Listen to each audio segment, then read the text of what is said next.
Welcome students. पिछले last video में हमने थर्ड फोर्थ क्वेश्चन तक देख लिया था, है ना। अब हम देखते हैं फिफ्थ क्वेश्चन। फिफ्थ वाले में 7x minus 2y upon xy is equals to 5, ठीक। 8x plus 7y upon xy is equals to 15, ठीक है। तो इन वाले क्वेश्चंस को कैसे किया जाता है, देखो। इसमें हमारा जो लीनियर इक्वेशन टू वेरिएबल्स का स्टैंडर्ड फॉर्म है, that is ax plus by plus c is equals to 0, clear. तो इस यहाँ हमें एक टर्म चाहिए x वेरिएबल वाला, एक y वेरिएबल वाला और एक कांस्टेंट नंबर, ठीक। तो ये जो है xy इधर एक्स्ट्रा है ना, समझ सकते हैं अपन।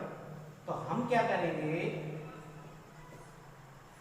ये xy जो है वो दोनों के अपॉन में अलग अलग कर देंगे, क्योंकि xy जो डिवाइड है xy का वो दोनों टर्म्स में है ना, होल के अपॉन में है xy। तो 7x minus 2y whole is divided by x into y. तो 7x अपॉन xy, ये xy अलग कर दिया इसके अपॉन में और इसके अपॉन में अलग कर दिया, इक्वल्स टू 5, ठीक है। यहाँ आप देखें x से x कैंसिल हुआ, क्या बचा 7 अपॉन y, और इधर y से y कैंसिल, तो 2 upon x is equals to 5, ठीक है। सेम इधर करना है, 8x के अपॉन में xy और 7y के अपॉन में xy इज इक्वल्स टू 15, ठीक है। तो यहाँ भी ये कैंसिल हो गई, क्या बचेगा 8 अपॉन y प्लस इधर भी 7 upon x is equals to 15। तो एक इक्वेशन ये मिली, एक इक्वेशन ये मिली, क्लियर। तो ऐसे वाले क्वेश्चन हम ऑलरेडी कर चुके हैं कि 1 अपॉन y को m मान लेंगे और 1 अपॉन x को n मान लेंगे। तो ये क्या हो जाएगा इधर 7m, क्योंकि 1 अपॉन y को हमने m मान लिया, तो ये 7m minus 2n is equals to 5, और इधर 1 अपॉन y को m माना है, तो 8m plus 7n is equals to 15, normal बने, क्लियर। तो इस तरीके से फिर आप कोई भी मेथड से सॉल्व करके mn की वैल्यू फाइंड करके और mn की जो वैल्यू आएंगी उसको वापस पुट कर देना जो था। इसके बाद सिक्स्थ वाला है, सिक्स्थ वाले में भी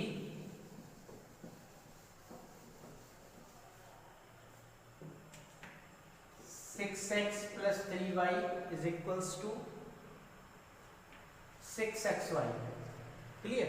तो यहां आप देखें ax plus by plus c, ax plus by ये तो है, प्लस c, इधर कांस्टेंट नंबर चाहिए, तो xy हमारा एक्स्ट्रा है। तो हम whole equation divide the whole equation by xy, पूरी इक्वेशन को xy से डिवाइड कर दो, तो उससे ये xy हट जाएगा। तो आप यहां divide whole equation by xy, तो xy से आप पूरी इक्वेशन को डिवाइड कर दोगे, तो यहां 6x के अपॉन में xy, 3y upon xy is equals to 6xy upon xy। तो यहां आप देखें xy से xy कैंसिल हो गए, x से x कैंसिल, यहां y से y कैंसिल, तो क्या बचा 6 upon y plus 3 upon x is equals to 6 आ गया। उसी तरह बस वो 1 अपॉन y को m मान लेंगे, तो 6m, 1 अपॉन x को n, तो ये 3n इज इक्वल्स टू 6, ये इक्वेशन, क्लियर। तो इस तरीके से ये xy था, तो पूरी इक्वेशन में xy का डिवाइड कर दो, तो यहाँ पे xy से xy कैंसिल, ऐसी ये बनी है, ऐसी इसकी सेकंड बन जाएगी, फिर किसी मेथड से सॉल्व कर देंगे। अच्छा, 7th और 8th जो क्वेश्चन है वो अप्रोक्सीमेट सेम है, देखें 8th वाले को देखते हैं अपन। 1 upon 3x minus y, sorry plus y, इधर plus 1 upon 3x minus y is equals to 3 upon 4, clear. यहाँ नेक्स्ट वाले में क्या है, 1/2 3x plus y minus 1/2 3x minus y is equals to -1/8। Clear. अच्छा, तो यहाँ आप देखें तो एक ही टर्म में दोनों वेरिएबल आ गए, इधर भी एक ही टर्म में दोनों वेरिएबल आ गए। ठीक है, तो यहाँ आप देखें तो 1/3x प्लस वाई इधर भी है और 1/3x प्लस वाई इधर भी है, 1/3x माइनस वाई इधर भी है और 1/3x माइनस वाई इधर भी है। तो हम सपोज करेंगे कि 1/3x प्लस वाई पूरे को क्या मान लिया, m, 1/3x माइनस वाई को क्या मान लिया, n। तो ये 1/3x प्लस वाई पूरा m हो गया। क्लियर, और ये पूरा n हो गया इज इक्वल्स टू 3/4। क्लियर। इधर देखें 1/3x प्लस वाई को m माना था, अपॉन में क्या है 2, तो m/2। इधर 1/3x माइनस वाई को n माना था, अपॉन में 2 था, तो n/2 is equals to -1/8। Clear. अब इस पूरी इक्वेशन में आप 4 का मल्टीप्लाई कर दो, इस पूरी इक्वेशन में 8 का मल्टीप्लाई कर दो। क्लियर। क्यों कर दो, क्योंकि इसके ये डेनोमिनेटर्स जो है वो हट जाएंगे।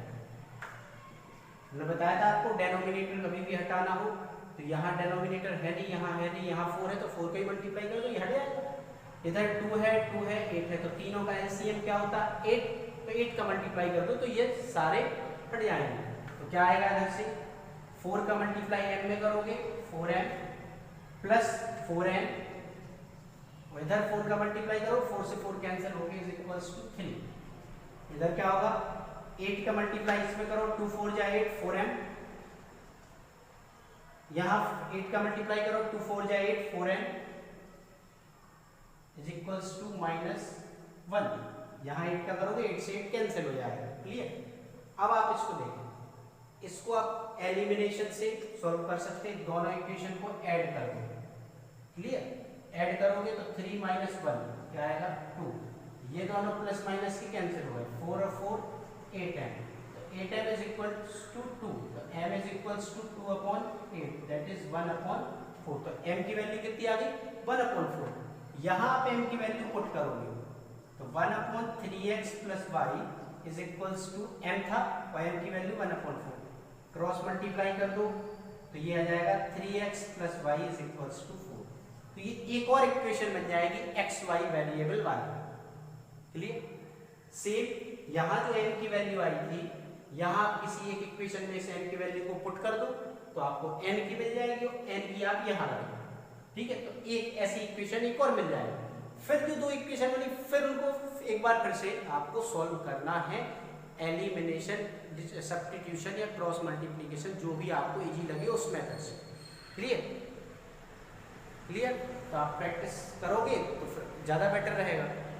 इसके बाद है आपका सेकंड क्वेश्चन से बर्ड प्रॉब्लम से। फर्स्ट बर्ड प्रॉब्लम है Ritu can row downstream 20 kilometre in 2 hours and upstream 4 kilometre in 2 hours. Find her speed of rowing in still water and the speed of current. Clear.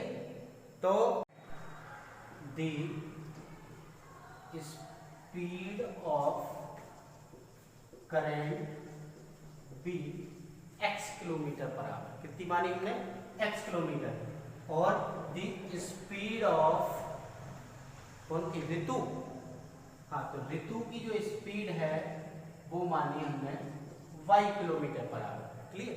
मतलब ऋतु जो rowing कर रही है, रो मतलब नाव की सैर करना, तो जो रो कर रही है तो ऋतु की पर्टिकुलर ऋतु की स्पीड है y किलोमीटर पर आवर, और जो करंट जो पानी उसके साथ बह रहा है उसकी है x kilometre per hour. Clear. अब in case of downstream, downstream मतलब धारा के साथ, तो डाउन स्ट्रीम वाले केस में जो स्पीड होगी speed of Ritu is equal to speed of rowing, नाव की सैर करने की जो स्पीड होगी तो वो हो जाएगी कितनी, x + y। समझ रहे हो? उसी तरफ जो है वाटर ट्रेवल कर रहा है, उसी तरफ पानी जा रहा है और उसी तरफ ऋतु जा रही है। तो जो वाटर की स्पीड है, करंट की स्पीड है और ऋतु की स्पीड है, वो मिक्स हो जाएगी। मान लो करंट जो पानी की स्पीड है वो है 2 किलोमीटर/आवर और ऋतु चल रही 4 किलोमीटर, तो वो 4 और 2, पानी भी 2 किलोमीटर/आवर से 4 से ऋतु जा रही है, तो टोटल 6 किलोमीटर/आवर हो जाएगी उसकी स्पीड। क्लियर? अब इक्वेशन क्या बनेगी, वही नॉर्मल है, स्पीड इनटू टाइम कितना लग रहा है 2 hours is equals to distance. ये डाउन स्ट्रीम वाला केस है ना, तो डाउन स्ट्रीम में 20 डिस्टेंस थी, 2 आवर्स टाइम का और ये स्पीड है। क्लियर? तो यहां से इक्वेशन बन जाएगी x + y is equals to 10। Clear? अब in case of upstream, upstream है धारा के विपरीत, धारा के उल्टी, मतलब पानी इस तरफ जा रहा, करंट इस तरफ है वाटर का, ऋतु इस तरफ चल रही, तो उसका वो क्या करेगी, अपोज करेगी, विरोध करेगी, रेजिस्ट करेगी। समझ रहे बात को? तो जैसे ऋतु की स्पीड है 6 किलोमीटर/आवर, तो वाटर अपोजिट डायरेक्शन से 2 किलोमीटर/आवर से फ्लो हो रहा, तो ऋतु की अब कितनी बचेगी 4। क्यों? क्योंकि वो 2 किलोमीटर/आवर का उसका क्या हो रहा है, रेजिस्ट हो रहा, वो उतनी कम हो जाएगी स्पीड, उसका वो विरोध हो रहा। क्लियर? तो इस केस में स्पीड क्या हो जाएगी, ऋतु की मानी आपने y और करंट की मानी है x, तो करंट की जितनी भी है वो उतनी कम हो जाएगी। क्लियर?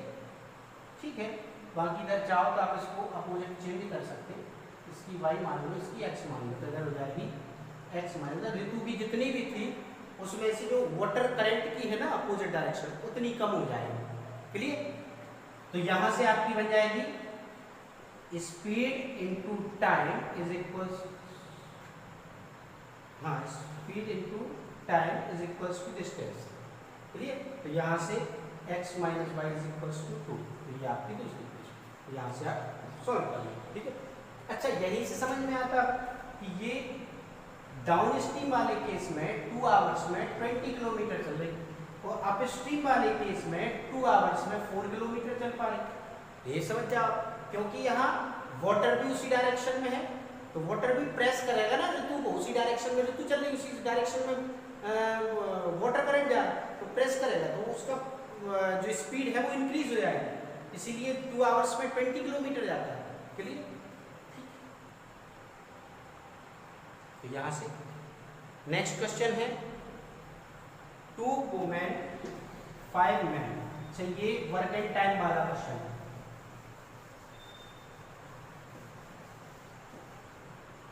ये वर्क एंड टाइम वाला क्वेश्चन है। 2 women 5 man can together finish an work in 4 days while 3 women and 6 men can finish it in 3 days. Find the time taken by 1 woman alone to finish the work and also the time taken by 1 man alone. मतलब जो है 2 women जो है औरतें और 5 व्यक्ति, ये मिलके जो है together finish and work in 4 days, मतलब मिलके जो है 4 दिन में खत्म कर देते काम। अब 3 वुमेन और 6 man can finish it in 3 days, मतलब 3 दिन में ये मिलके काम सब। क्वेश्चन है कि एक अकेला आदमी, सिंगल मैन और सिंगल वुमेन, उसको कितने दिन में खत्म करेंगे उसी वर्क। क्लियर? 1 मैन अलग से कितने दिन में खत्म करेगा करके, 1 वुमेन अगर अलग करेगी तो वो उसको कितने दिन में खत्म करेगी। ठीक? तो लेट दी टाइम निकालना है, टाइम टेकन बाय 1 मैन, एक आदमी जो है उसको कितना टाइम लेगा टू फिनिश दी वर्क को फिनिश करने के लिए। कितना मान लिया अपन ने, x डेज लिया। ठीक है?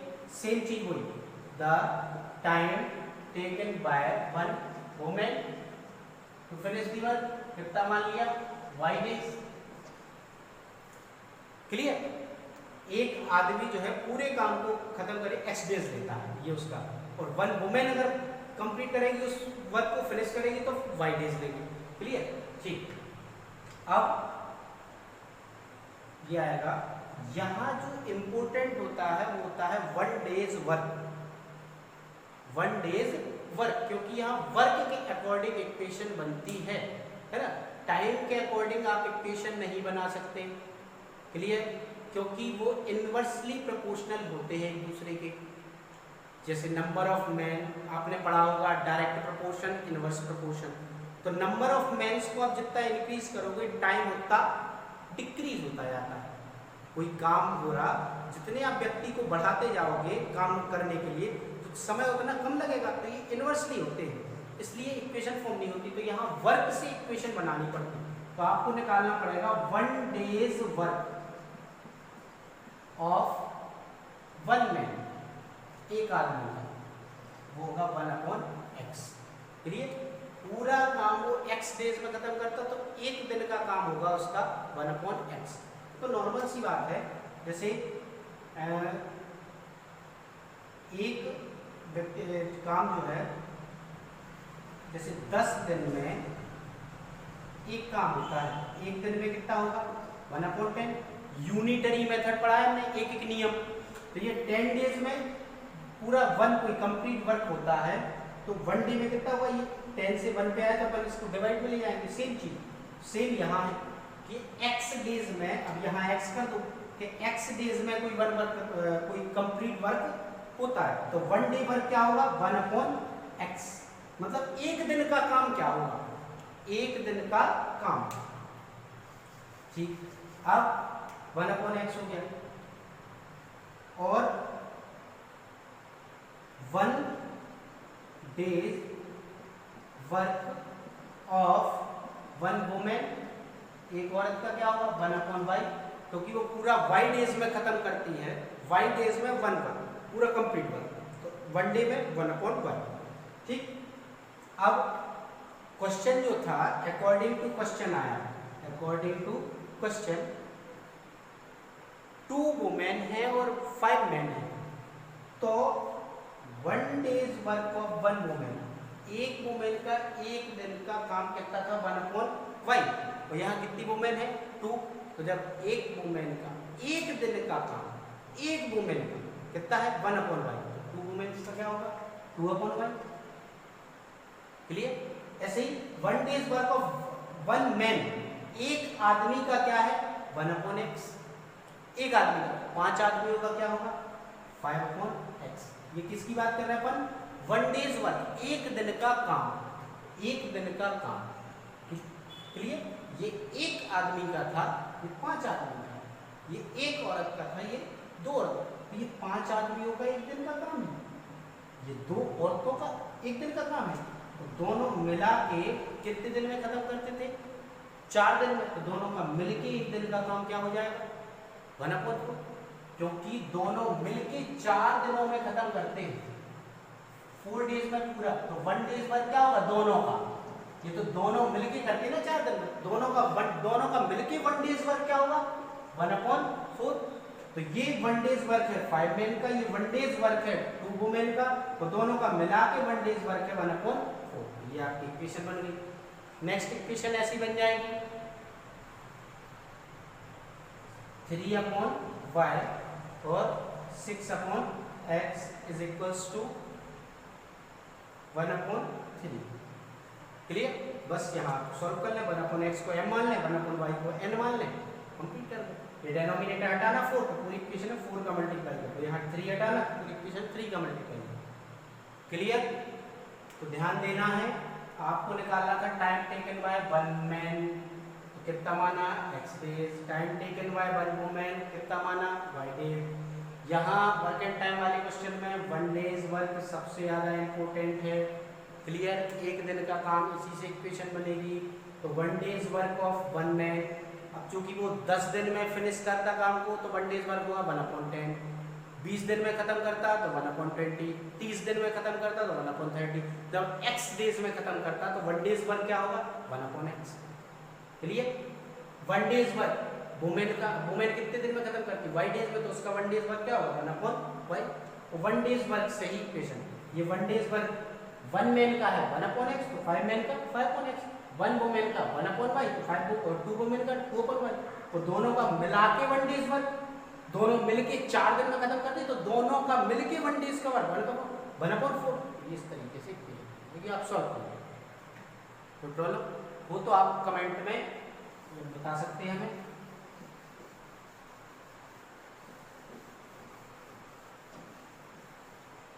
इसके बाद नेक्स्ट क्वेश्चन है, Ruhi travels 300 kilometre to her home partly by train and partly by bus. मतलब 300 किलोमीटर की डिस्टेंस रूही ट्रेवल करती है partly by train bye bus, मतलब कुछ डिस्टेंस ट्रेवल करती ट्रेन से और कुछ डिस्टेंस ट्रेवल करती बस से।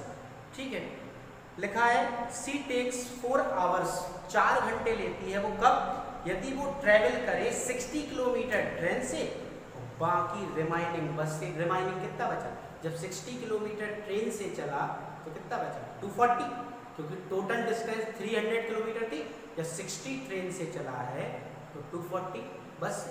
ठीक है, चला तो 4 घंटे लेती टोटल। अब यदि वो 100 किलोमीटर चले ट्रेन से, बाकी रिमाइनिंग 200, टोटल 300 है ना, तो जब 100 ट्रेन से चली तो बाकी का 200 बस से, तो उससे कितना लेती है वो 10 मिनट्स लॉन्गर, 10 मिनट ज़्यादा लेती।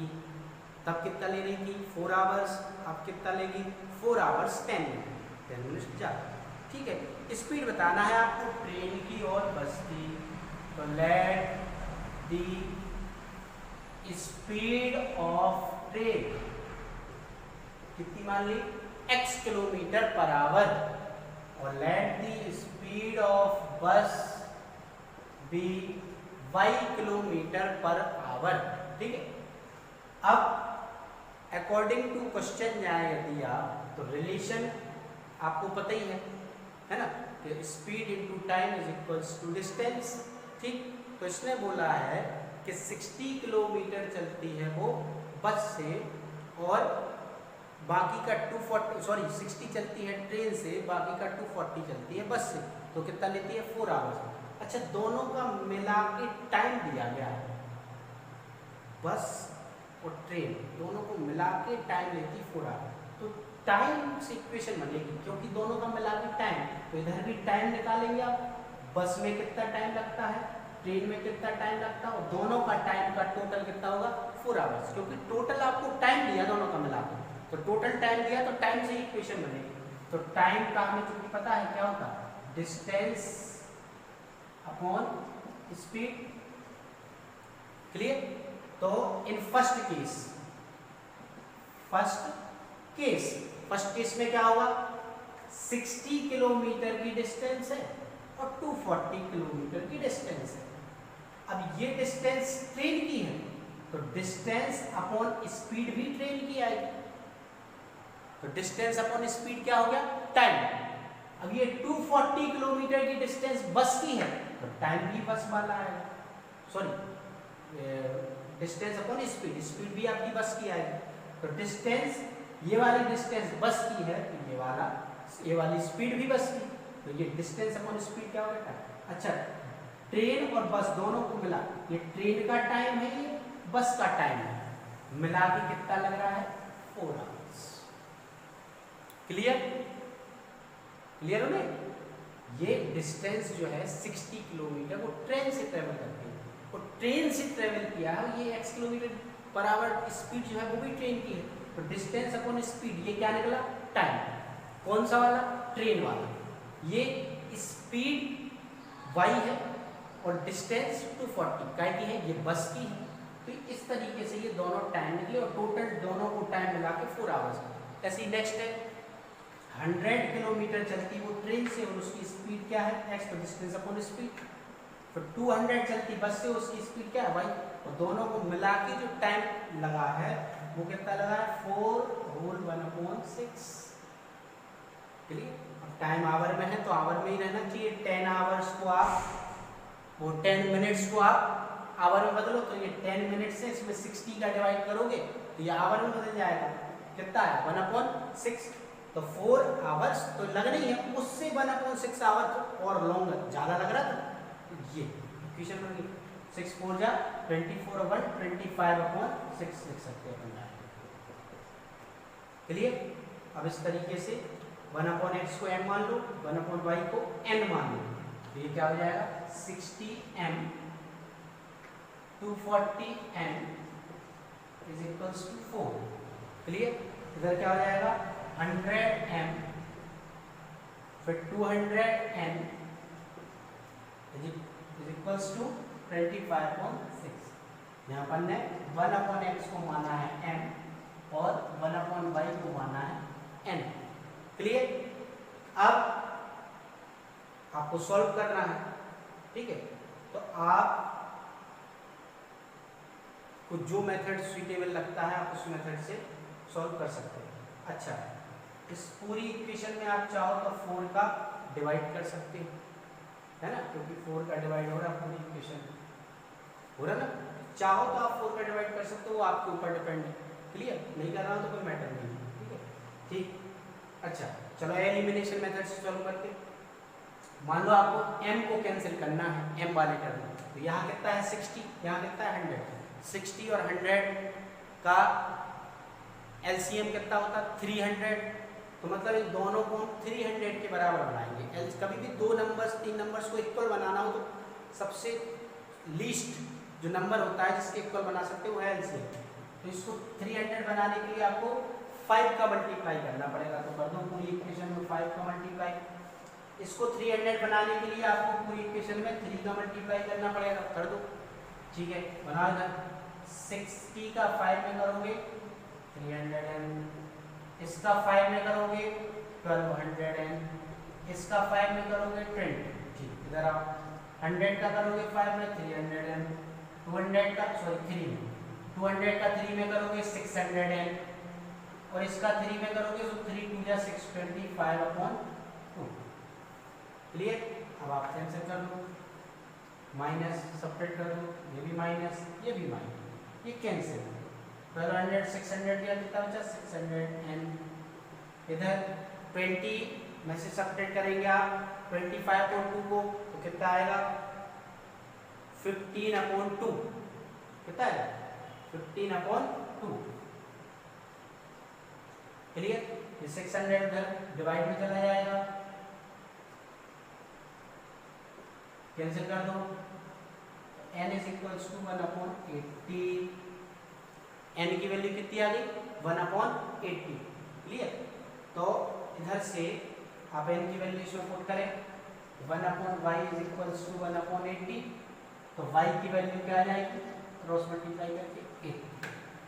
y की वैल्यू कितनी आ गई 80। अब इस y की वैल्यू को आप इधर कहीं पुट कर दो तो x की वैल्यू आ जाएगी, तो कर दो इधर y की वैल्यू को, इधर कर दो कहीं भी। मान लो इस इक्वेशन में कर रहे हैं आप 60/x प्लस 240/80, y की वैल्यू पुट कर दी इज इक्वल्स टू 4। कैंसिल कर दो 60/x, ये प्लस का 3 उधर माइनस का 3, कितना बचेगा 4 - 3 1, ये x उधर चला जाएगा,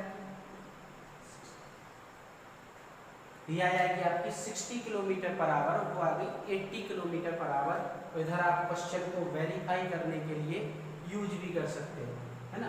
यहाँ 60 रखो, 60 की स्पीड है और 60 डिस्टेंस है, 60 कितना 1 आवर में कवर करेगा, इधर 80 था। 240 की डिस्टेंस 80 किलोमीटर पर आवर से चला तो 1 घंटे में 80 चलता, तो 240 कितने में चलेगा 83 या 3 घंटे में, तो 3 और 1 4 घंटे तो ले रहा था मैंने। क्लियर? तो इस तरीके से आपकी 3.6 भी कंप्लीट है। अब 3.7 जो है आप इसको ऑप्शनल है, इसको आप ट्राई करेंगे, है ना। इसको आप ट्राई करके देख सकते हैं, या पे जितने भी क्वेश्चन बनते हैं बाकी फिर क्लियर करें। जैसे 8th वाला है तो ये तो डायरेक्ट ही दिख रहा, देखो सर्कल है, क्वाड्रिलेटरल बना और चारों वर्टिसेस जो है उसकी सर्कल को टच करें तो वो क्या कहलाता है साइक्लिक क्वाड्रिलेटरल, है ना। All the 4 vertices of a quadrilateral touches the क्या circle, then it is a cyclic quadrilateral. हमें मालूम है the opposite angles of cyclic quadrilateral क्या होते हैं आर सप्लीमेंट्री, मतलब उनका सम कितना होता है 180। दोनों अपोजिट एंगल्स को सम करके 180 इधर आपकी 2 इक्वेशन मिलती है। ठीक है, बाकी नेक्स्ट वीडियो में देखेंगे।